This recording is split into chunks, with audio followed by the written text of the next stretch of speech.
سبحانك لا علم لنا إلا ما علمتنا إنك أنت العليم الحكيم. سبحانك لا فهم لنا إلا ما فهمت لنا إنك أنت الجواد الكريم.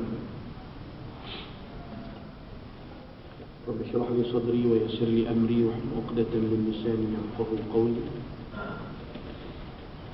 ولا حول ولا قوة إلا بالله العلي العظيم.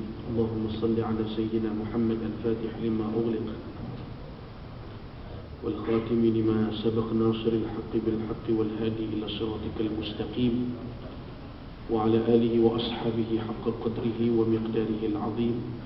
ربي يسر ولا تعسر بتمم بالخير يا كريم وبعد.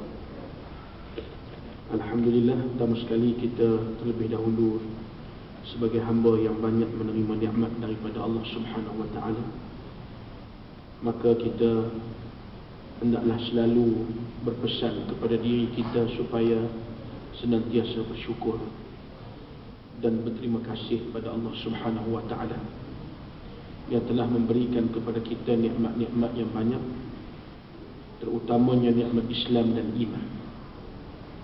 Tuan-tuan dan puan-puan sekalian, kita selalu mendapati bahawasanya di kalangan kita selalu berterima kasih sesama kita. Bila mana ada orang berbuat baik kepada kita, walaupun kebaikan tu sedikit sangat, kebaikan yang dilakukan kepada kita, kita yang menerima kebaikan tu adalah kebaikan yang kecil, kebaikan yang sedikit, tapi kita selalu mendapati di antara kita selalu berterima kasih sesama kita. Namun kita jarang bersyukur pada Allah Subhanahu wa taala, merenung akan nikmat-nikmat Allah itu, walaupun nikmat Allah itu jauh lebih besar daripada kebaikan yang kecil yang dilakukan oleh sesama manusia, sesama kita kepada diri kita sendiri. Muslimin muslimat yang dimuliakan oleh Allah Ta'ala sekalian, Nabi SAW pada suatu hari telah berpesan kepada Sayyiduna Ali ibni Abi Talib radhiyallahu ta'ala anhu. Kata Nabi kepada Sayyidina Ali, "Wahai Ali, jika engkau melihat manusia berlumba-lumba mengerjakan yang bukan kewajipannya, maka sibukkanlah dirimu dengan menyempurnakan kewajipan-kewajipan kamu." Pertama, Nabi SAW pesan pada Sayyidina Ali. Dan pesan Nabi kepada Sayyidina Ali ini, tuan-tuan dan puan-puan, bukanlah khusus untuk Sayyidina Ali. Bahkan apa yang dipesan Nabi kepada Sayyidina Ali itu harus untuk kita sama-sama melihat kepada diri kita. Kerana Nabi SAW tidak diutus kepada Sayyidina Ali bin Abi Talib sahaja.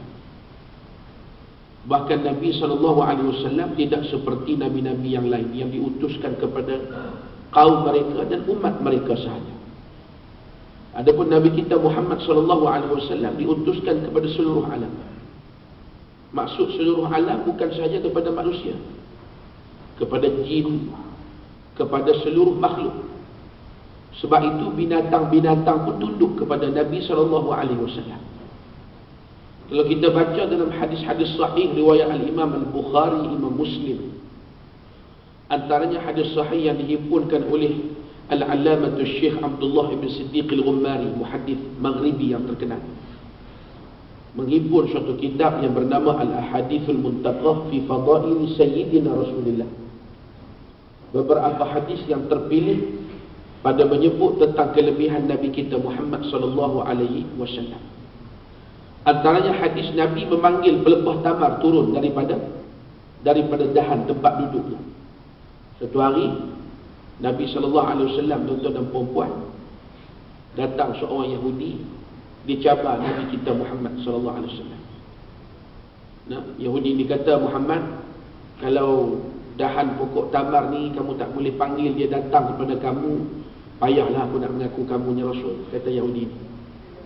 Maka Nabi pun panggil lah batang tamar. Maka dia pun melekang daripada tempatnya, kemudian turun seperti mana pemanjat pokok kelapa yang turun.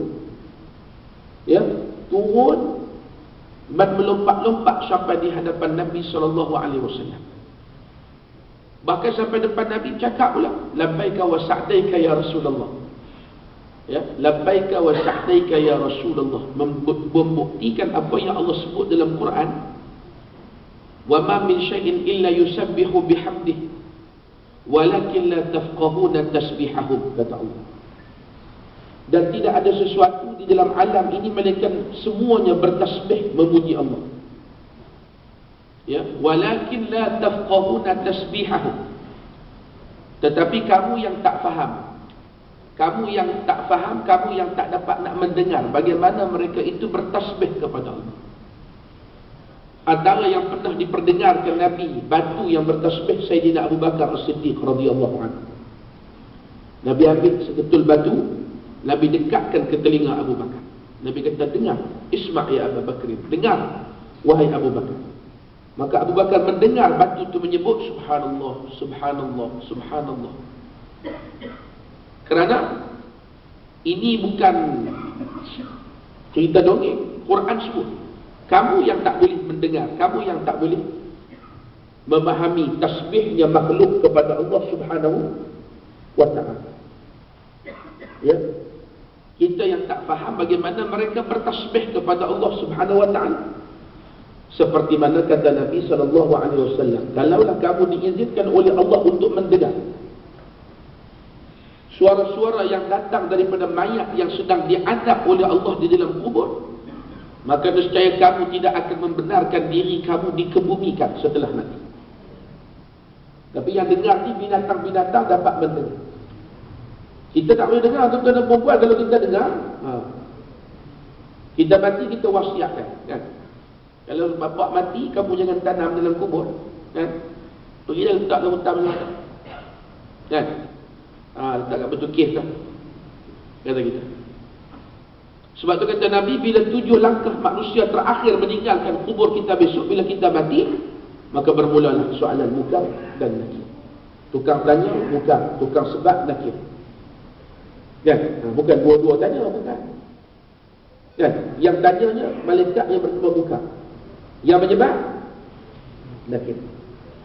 Belajarlah berkenal-kenalan. Kau jumpa besok senang, kan? Dalam kubur.